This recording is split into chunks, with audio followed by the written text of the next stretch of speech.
Hello, everybody. My name is Ksenia Kastanenka, and I'm an assistant professor at Harvard Medical School and Massachusetts General Hospital.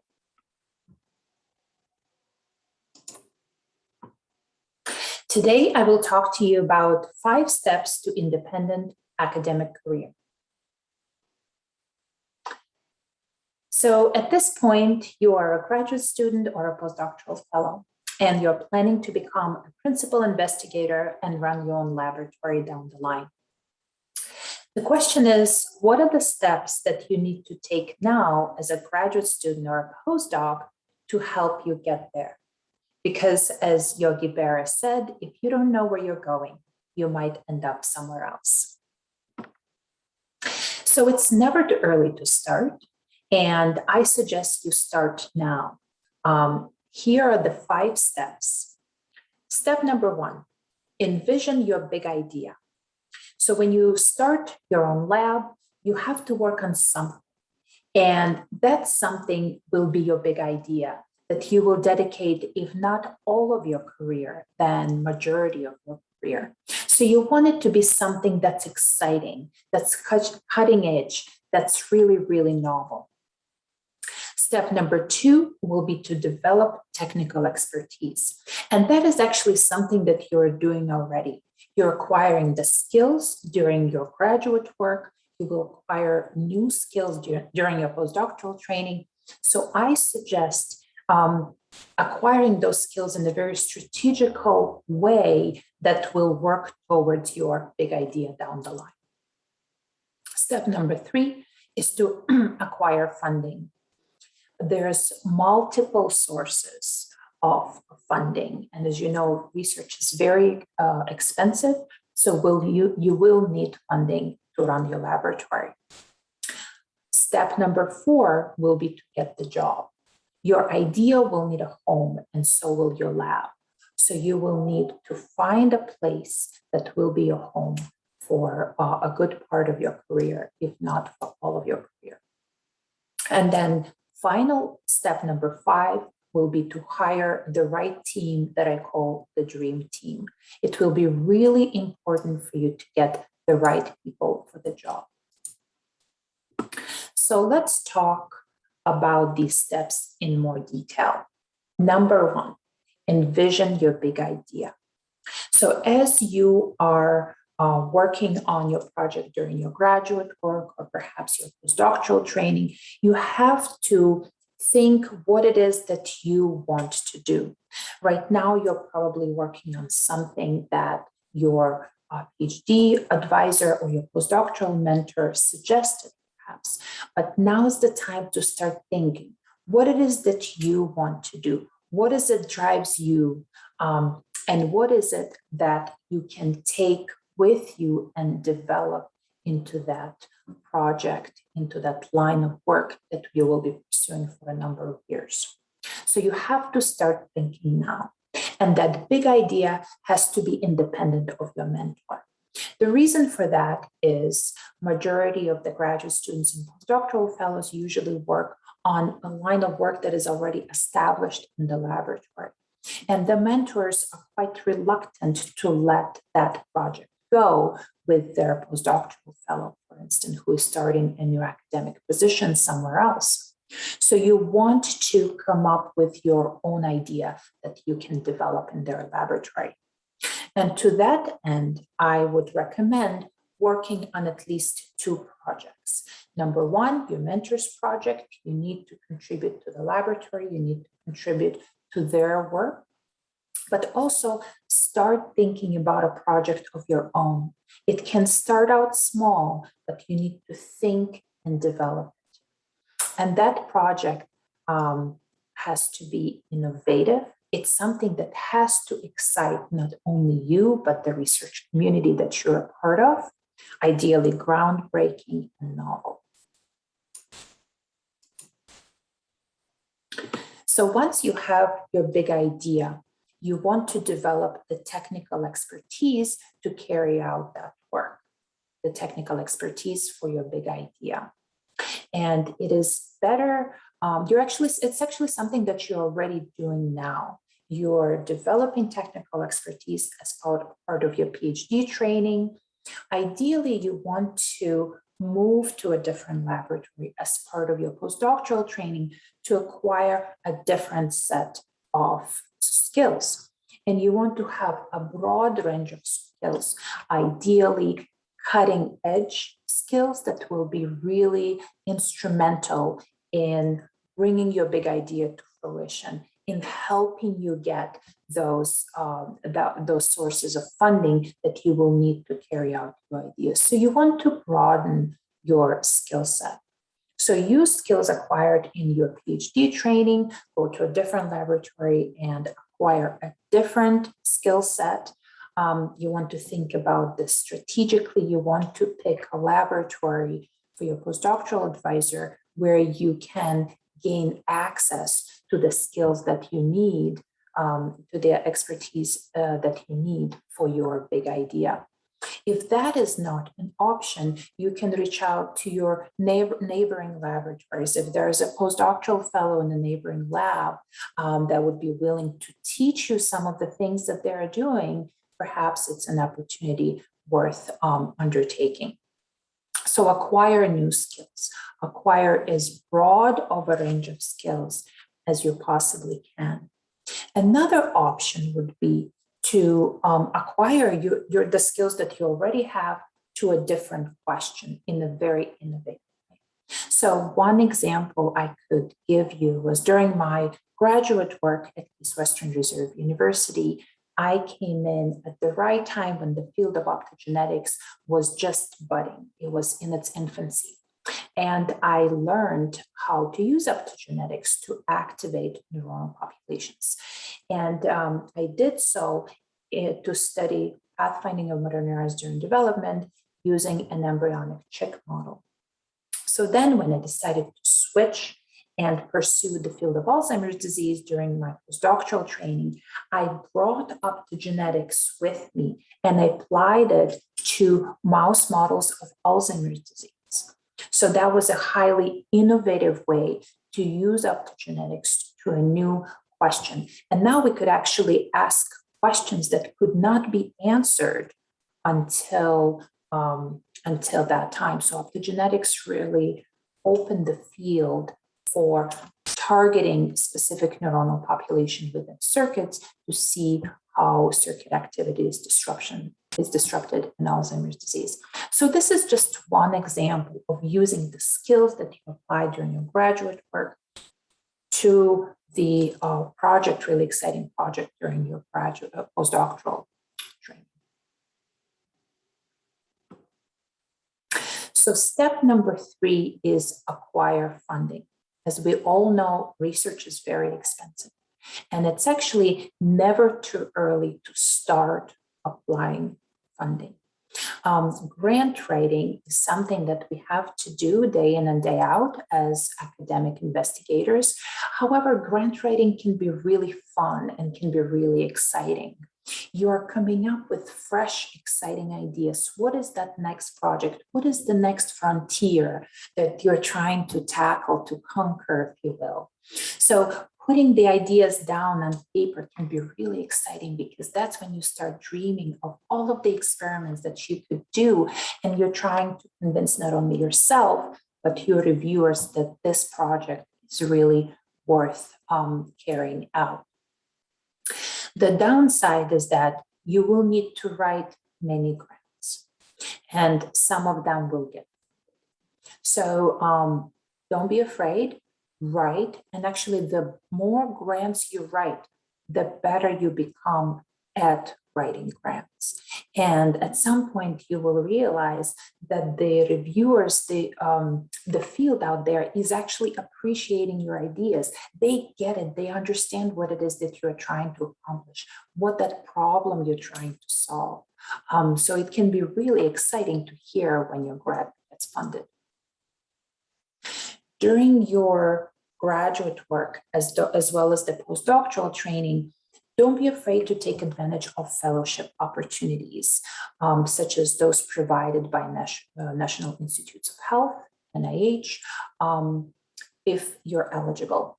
Pay attention to the eligibility criteria because those fellowship opportunities, such as NRSA, usually require individuals to be either permanent resident or citizens of the United States. So international students are usually not eligible for those. Take advantage of opportunities provided by foundations. There's a number of different foundations that are sponsoring either fellowships, postdoctoral fellowships, or sponsor grants of junior investigators. And those are definitely worth pursuing because the review criteria might not be as rigorous as that government organizations such as NIH or NSF, for instance. Now, the key when trying to secure funding from foundations is paying attention to their mission statement. Foundations are focused around a certain mission. So for instance, there's a number of different foundations that are geared towards curing a certain disease. So if you're working on that disease, for example, Parkinson's disease for Michael J. Fox Foundation, you want to write your grant in such a way that you convey that your work will bring us closer to a cure. It brings us closer to alleviating suffering of patients with Parkinson's disease, for instance. So you want to make sure that you use the grantsmanship skills in such a way that you shape your grant that will be appealing to the foundations to forward their mission. These applications at NIH and the foundations are reviewed by peers. So usually scientists within your field that have already secured funding from these types of organizations. So the first step is really to get them excited and get them interested and understand that this work is worth doing.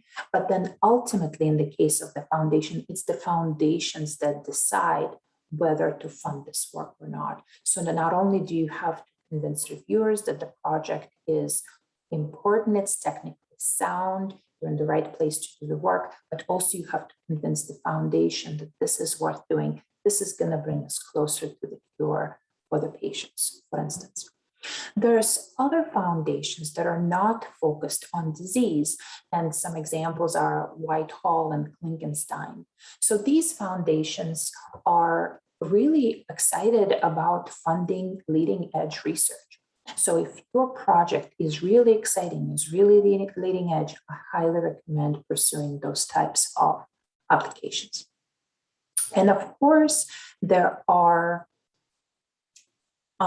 grants that help with transitions. So for example, F99 K00 helps to transition from the graduate work into the postdoctoral fellowship. And K99 R00 will help you transition from postdoctoral work to independent academic position. So these are actually really interesting and really important to pursue, despite some of the drawbacks that I will mention in a little bit. So next we're going to talk about looking for a job and actually securing an academic position, which can be quite a challenge. And I think getting a grant such as K99 R00 can really be instrumental. You're going to come to a new institution saying, I want a job, I am bringing some funding with me already, and then you will be more convincing as a junior investigator to have some research funding already with you. Now, the challenge with these is other eligibility criteria. So for example, to be eligible to receive K99 R00 funding, you have to be within 4 years of your terminal degree. So it's something that is worth looking into. However, international postdoctoral fellows are eligible for the K99 award.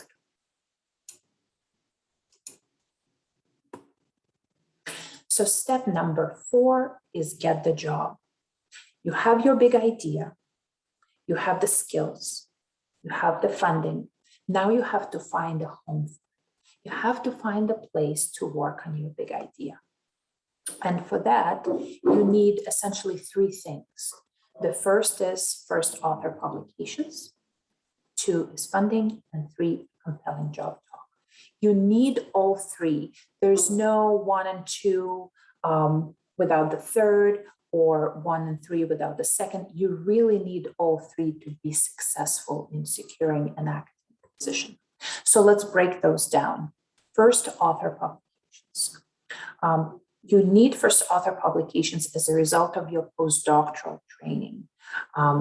Graduate work is good, but if you have some first author publications from your graduate school, but not from your postdoctoral work, it's going to raise eyebrows. So you need first author publications. Now, how many do you need? Well, you need at least one. You can have one really good, substantial contribution to the field, or you can have multiple first author publications. Those would work. This will tell the recruiting committee that you can lead a project, you can synthesize idea, you can carry out the experiments, you can really lead a research study from the beginning all the way to the publication stage. Two, you need funding. I mentioned already K99, and that can be a great bridge from your postdoctoral fellowship in the K99 phase into R00, where you're bringing the R00 funding to the new research institution where you're looking for the job. There are other types of funding, non-conventional funding that you can bring with you, and some of those can be foundation funding. So, for example, some foundations provide funding for junior investigators, and you don't need to be an assistant professor at that point, but you will need to have secured a job once the funding is actually being awarded. So you can apply for a grant, and if you're granted that funding, before you actually get the money, you will need to have secured a job. So that's another option. A third option is some institutions, not all, but some institutions promote from within. So for example, if you're a postdoctoral fellow, you can go on to an intermediate phase, such as instructor, and then be promoted to an assistant professor level. Not a lot of institutions do that, but the ones that do, you usually know they have a track record of promoted from within. Other institutions, they straight out say, no, we don't promote, you have to go and you have to find a job somewhere else. So if you're promoted from within, you could have a sponsor who would be supporting you through these transition stages before you would go out and compete for an R01, for instance, from NIH, of some of the bigger grants from NSF or other sources. And the third in getting the job step is you need to give a compelling talk. Your talk has to be clear, succinct, it has to convey what that big idea is, it has to provide the rationale for it, you have to incorporate your previous work, and you have to really sell your audience, so know your audience on what it is you're trying to accomplish as part of the first part of your few years as an independent investigator. So it's very, very important. There are many a case where a candidate had excellent first author publications. They might even come with some funding. However, they were not able to deliver a compelling job talk, and that was really a bummer. So make sure you put a great talk, make sure you practice it with your colleagues, make sure you get feedback before you have to go and deliver that talk. It's really, really important.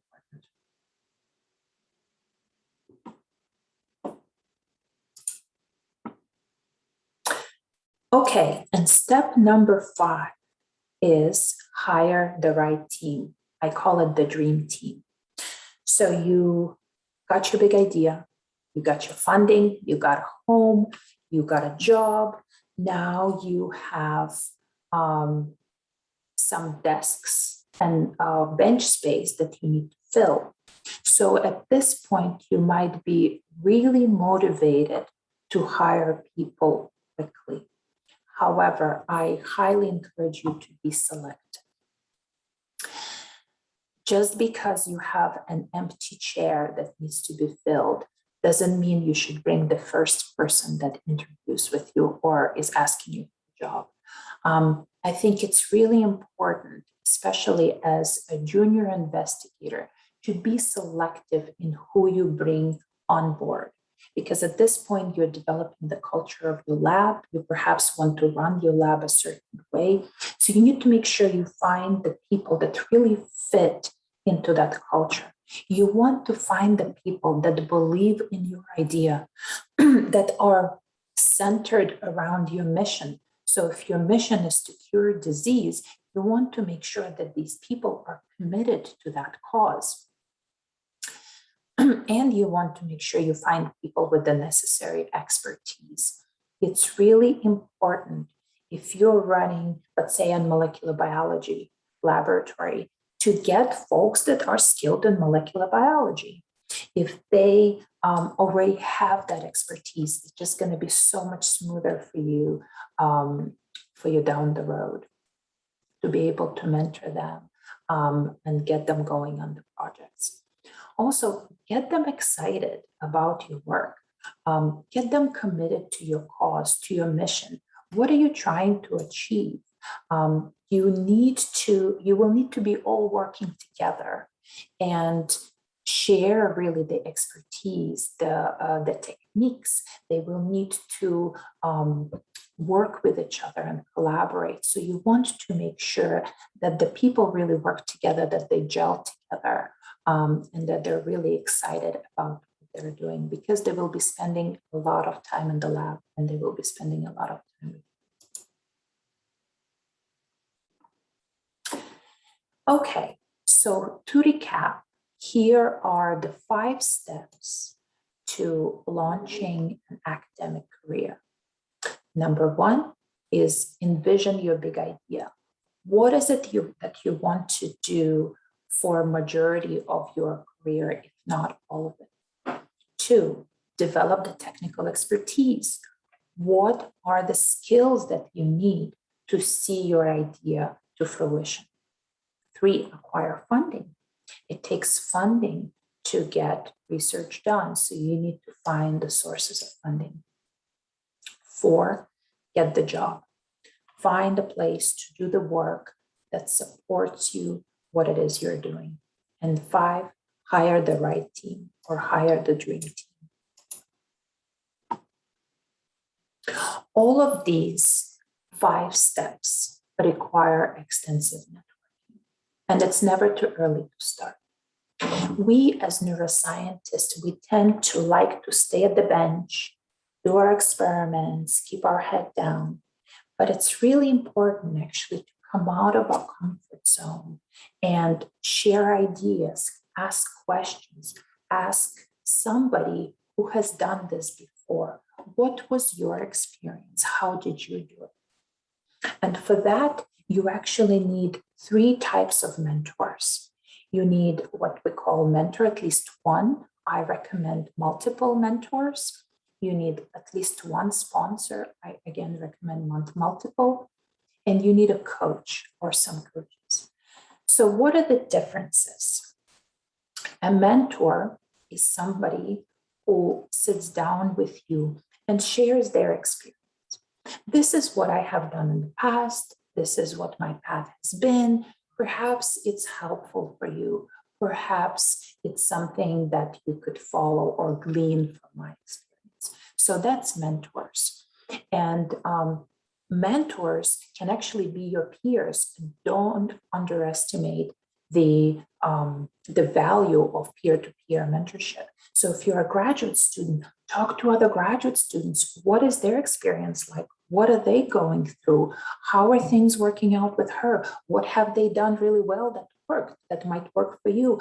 what are some of the mistakes, some of the obstacles that they faced, and how can you prevent or overcome those? So peer-to-peer mentoring is extremely important. Also important is to ask questions from your mentor, your Ph.D. advisor or your postdoctoral advisor, but don't limit mentorship to just these people. Go outside, go to the neighboring labs.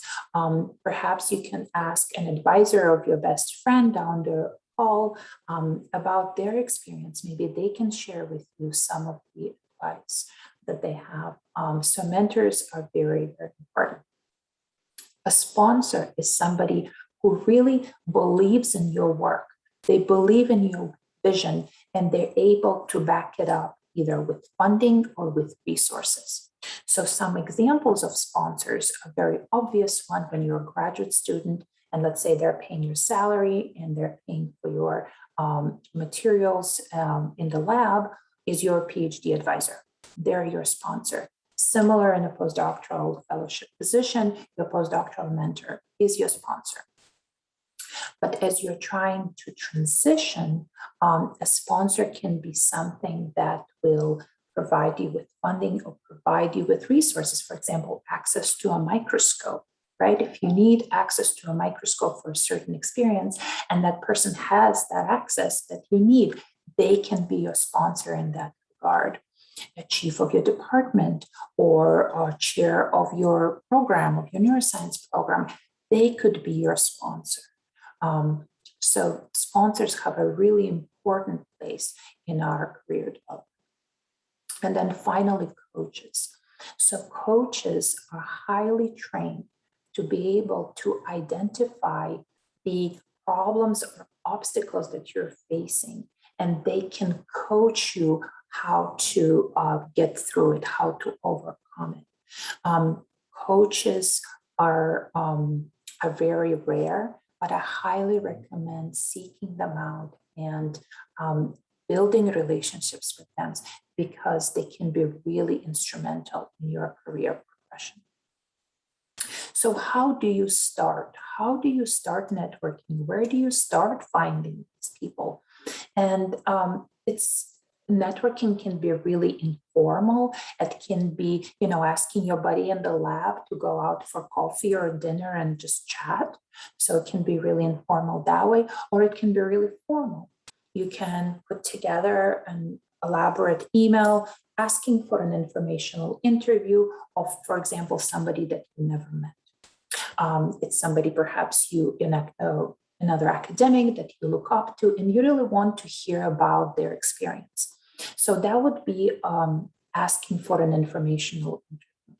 I highly recommend getting on the phone or meeting with folks and asking them for an informational interview. Those usually take about 30 minutes. They sit down with you and you ask them a number of questions. Always come prepared with the questions, what it is you're trying to get out of this conversation? What are you trying to get out of this interview? What has this person gone through that they can share that could help you down the line? So informational interviews are, I think, are really important. And I asked for a lot of informational interviews in my career. And most of the people actually said yes. They said, sure, I'm willing to talk to you for 30 minutes. It doesn't take that much from them to share their experience, and it doesn't take that much from you to actually listen to what it is they have to say. Share a coffee, share a meal. It doesn't have to be an intimidating experience. Network can be really fun. You can really enjoy and learn a lot from other people's experiences. Also, attend a scientific meeting if you can. I know it can be challenging at this time. However, down the line, if you can attend a scientific meeting, even virtually, I would highly recommend it. Because when we go to meetings, we have this mindset shift from this introvert by the bench type of mindset to, oh, I'm willing to talk about my work. I'm willing to talk about my ideas. I'm willing to share my experiences. And it's really great to meet other scientists at meetings. It can be really, really fun. And that's a great place to do informational interviews, informal networking, build relationships with people, become friends. And also seek additional resources. So here is one example. At the Helm, Leading Your Laboratory by Kathy Barker. This book was recommended to me by Kay Tai a number of years ago now, and I really enjoyed reading it. It's a really easy read, and I highly recommend it. I believe they have one of these full postdoctoral fellows as well. And have confidence. Don't be afraid. You got it. This is your career. You're on the cusp of starting something really exciting and something really new. So just go for it.